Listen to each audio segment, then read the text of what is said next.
आज की इस वीडियो में हम क्लास 10th साइंस कक्षा 10 विज्ञान के रसायन विज्ञान की तैयारी कैसे करें इस पर बातचीत करेंगे।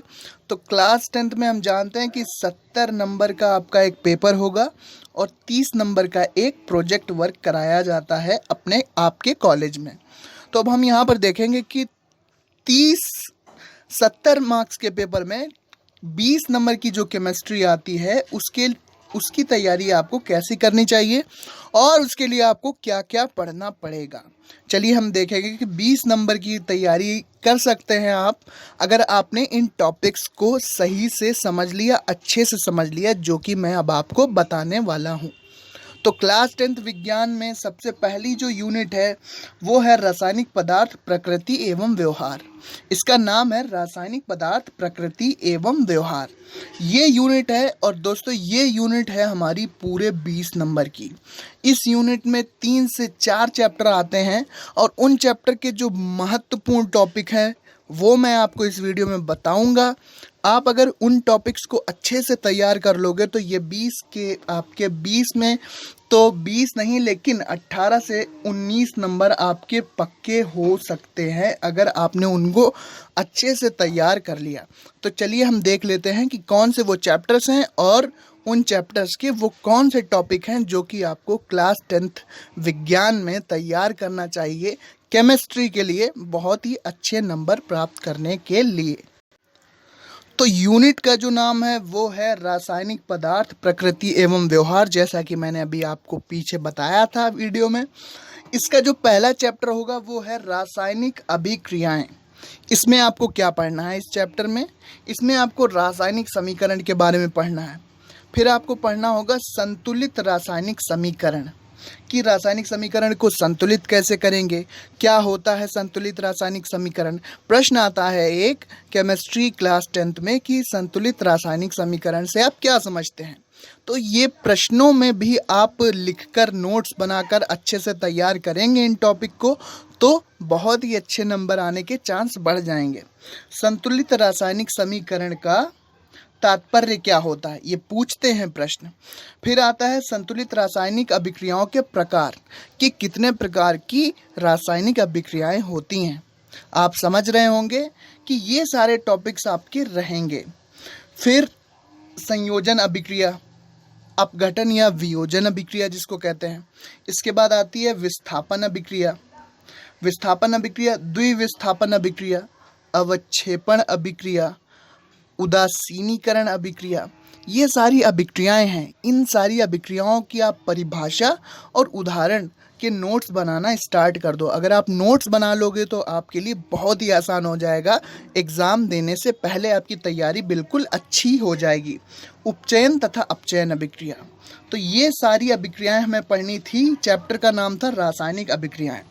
हमारे टोटल 4 चैप्टर हैं इस यूनिट में जिससे 20 नंबर के प्रश्न आने हैं। अब जो दूसरा चैप्टर है हमारा वो है अम्ल क्षार तथा लवण। अम्ल क्षार लवण आप जानते हैं क्लास 8 से स्टार्ट हो जाता है अम्ल क्षार और लवण के बारे में। तो इस चैप्टर में जो हमें टॉपिक पढ़ने होंगे वो हैं H पॉजिटिव तथा OH निगेटिव आयनों के आधार पर, यहाँ पर आप देखिए H पॉजिटिव तथा OH निगेटिव आयनों के आधार पर अम्ल क्षार तथा लवण की परिभाषाएं ये आपको पढ़ना है कि अम्ल क्या होता है, क्षार क्या होता है, लवण क्या होते हैं, इनके सामान्य गुणधर्म क्या हैं अम्ल क्षार और लवणों के।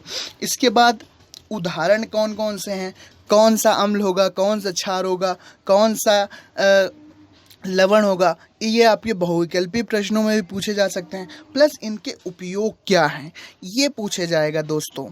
फिर पीएच मान क्या होता है ये आपसे पूछा जाएगा। पीएच मान की अवधारणा क्या है ये आपसे पूछा जाएगा। तो पीएच मान आपको पढ़ाया जाएगा अच्छे से, आप उसको अच्छे से ज़रूर तैयार करना। इस पर एक न्यूमेरिकल भी आता है कम से कम 2 नंबर का, जो कि आपको छोटा सा न्यूमेरिकल होता है और आपको 2 नंबर दिए जाएंगे। लघुगणक से संबंधित परिभाषा अब आपको नहीं लिखनी है। फिर दैनिक जीवन में पीएच मान का क्या महत्व है, दैनिक जीवन में पीएच मान का क्या महत्व है ये आपसे पूछा जाएगा। दोस्तों, जो पदार्थ अम्लीय होते हैं उनका पीएच मान 7 से कम होता है, जो पदार्थ क्षारीय होते हैं उनका पीएच मान 7 से अधिक होता है, और जो पदार्थ उदासीन होते हैं जैसे कि जल, उनका पीएच मान 7 होता है। इसके बाद कुछ केमिकल्स आपको पढ़ने हैं जैसे कि सोडियम हाइड्रोक्साइड, ब्लीचिंग पाउडर। इनके नोट्स बना लेंगे तो आपके लिए बहुत आसान हो जाएगा। सोडियम हाइड्रोक्साइड अर्थात NaOH, bleaching powder, baking soda, धामन सोडा, और इसके बाद आता है प्लास्टर ऑफ पेरिस मतलब POP के निर्माण की विधि तथा इनके उपयोग, विधि और उपयोग। इतने सारे केमिकल्स जो अभी मैंने यहाँ पे बताए आप देख पाएंगे, यहाँ से लेकर यहाँ तक इनके आपको निर्माण की विधि और उपयोगों को पढ़ना है। सोडियम हाइड्रोक्साइड, विरंजक चूर्ण, बेकिंग सोडा, धामन सोडा, POP के निर्माण की विधि और उपयोग। फिर हमारा जो अगला चैप्टर है वो है धातु और अधातु का। मैंने अभी 4 चैप्टर बताए थे, लेकिन इस यूनिट में टोटल 5 चैप्टर हैं, इसके लिए मैं क्षमा चाहता हूँ। तो एक चैप्टर, छोटा सा चैप्टर है धातु एवं अधातु, कि धातुएं क्या होती हैं, अधातुएं क्या होती हैं। यहाँ पर देखेंगे तो धातु और अधातु चैप्टर में आप पढ़ेंगे, धातु एवं अधातु चैप्टर में आप पढ़ेंगे सक्रियता श्रेणी क्या होती है, धातु कर्म की आधारभूत विधियां क्या है, संक्षारण अर्थात जंग लगना क्या है, और उसका निवारण कैसे किया जाएगा, जैसे पेंट करके किया जाता है, ऑयलिंग करके किया जाता है, ग्रीस लगा के किया जाता है। ये सब आपको पढ़ने को मिलेगा। इनके आप नोट्स ज़रूर बनाते चलिएगा, तभी आप 18-19 नंबर सिक्योर कर पाओगे 20 नंबर में। अब देखते हैं हम, जो हमारा नेक्स्ट चैप्टर है वो है कार्बनिक यौगिक। इसको हम जूम करके ही बताएंगे आपको, ताकि आपको अच्छे से दिखे और समझ में भी आए। तो कार्बनिक यौगिक चैप्टर में कार्बनिक यौगिकों में जो सहसंयोजी आबंध होते हैं ये आपको पढ़ना है। इसके अलावा कार्बन की सर्वतोमुखी प्रकृति क्या है। इसके बाद समजातीय श्रेणी क्या होती है, समजातीय श्रेणी बहुत ही इम्पोर्टेंट टॉपिक है। फिर प्रकार्यात्मक समूह या क्रियात्मक समूह क्या होता है, प्रकार्यात्मक समूह को क्रियात्मक समूह भी कहते हैं वाले कार्बनिक यौगिक। इसमें आपको कौन कौन से क्रियात्मक समूह पढ़ने हैं, इसमें आपके सिलेबस में हैलोजन जिसमें Cl, Br, I, F, chloro, bromo, fluoro और आयोडो मिलेंगे। इसके बाद आपको एल्कोहलिक अर्थात OH समूह पढ़ना है, OH क्रियात्मक समूह। कीटोन है आपके सिलेबस में, एल्डिहाइड है, एल्केन है और एल्काइन है। इतने आपके क्रियात्मक समूह आपको पढ़ने हैं। इनके IUPAC नाम भी आपको लिखना बताया जाएगा। IUPAC नाम भी कम से कम 2 नंबर में पूछा जाता है। अब हम देखते हैं कि जो आगे आपको पढ़ना है, संतृप्त तथा असंतृप्त हाइड्रोकार्बन में अंतर क्या होता है। बहुत ही आप बेसिक क्वेश्चन है ये, कक्षा 8 से स्टार्ट हो जाता है कि संतृप्त और असंतृप्त हाइड्रोकार्बन किसे कहते हैं। दोस्तों, ये भी आपको पता होगा कि हाइड्रोकार्बन क्या होते हैं। तो हाइड्रोकार्बन हाइड्रोजन और कार्बन के बने यौगिक होते हैं। ये मुख्यतः 3 प्रकार के होते हैं, एल्केन, एल्कीन और एल्काइन। जो एल्केन होते हैं वो संतृप्त हाइड्रोकार्बन होते हैं, जबकि एल्कीन और एल्काइन असंतृप्त हाइड्रोकार्बन होते हैं।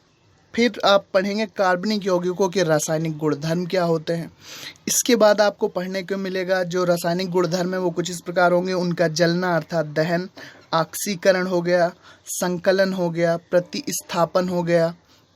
इसके बाद आपका ये सारी अभिक्रियाएं पढ़ने पड़ेंगी। फिर एथेनॉल और एथेनोइक अम्ल के केवल गुणधर्म, इसको बनाने की विधि नहीं है आपके कोर्स में, केवल गुणधर्म और इनके उपयोग। एथेनॉल और एथेनोइक अम्ल के केवल गुणधर्म और इनके उपयोग। तो उपयोग आप लिख लेना, 2-2, 4-4 उपयोग लिख लेंगे, अलग नोट्स बना लेंगे तो बहुत ही आसान रहेगा। और जहाँ पे भी पूछा जाए आपसे चुटकी बजाते हुए आप उनको भी लिख दोगे। फिर आपसे साबुन और अपमार्जक, ये 2 टॉपिक हैं, साबुन और अपमार्जक, इनमें अंतर क्या होता है ये आपसे पूछा जा सकता है। साबुन क्या है, साबुन और अपमार्जक में अंतर क्या है, ये सारी चीज़ें आपसे पूछी जा सकती हैं। अब जो हमारा लास्ट चैप्टर है तत्वों का आवर्ती वर्गीकरण, ये लास्ट चैप्टर है हमारा। इसमें क्या पढ़ाया जाएगा आपका, हम जानते हैं कि टोटल 118 तत्व होते हैं आवर्त सारणी में, उनको 4 blocks, S block, P block, D block, F block में रखा गया है। तो वो जो तत्वों का वर्गीकरण किया गया है उसकी वर्गीकरण की क्या आवश्यकता है।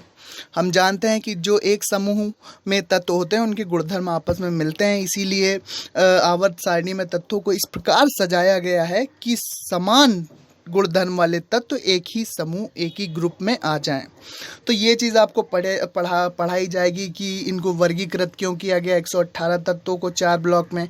फिर इसके बाद मेंडलीव की आवर्त सारणी के बारे में पढ़ाया जाएगा। आधुनिक आवर्त सारणी क्या है इसके बारे में आप जानेंगे। फिर गुणों में उन्नयन, आवर्त सारणी के गुणों में कैसे उन्नयन हुआ, अर्थात उनके जो पुरानी आवर्त सारणियाँ थीं उनमें क्या दोष थे और फिर नई आवर्त सारणी कैसे बनाई गई।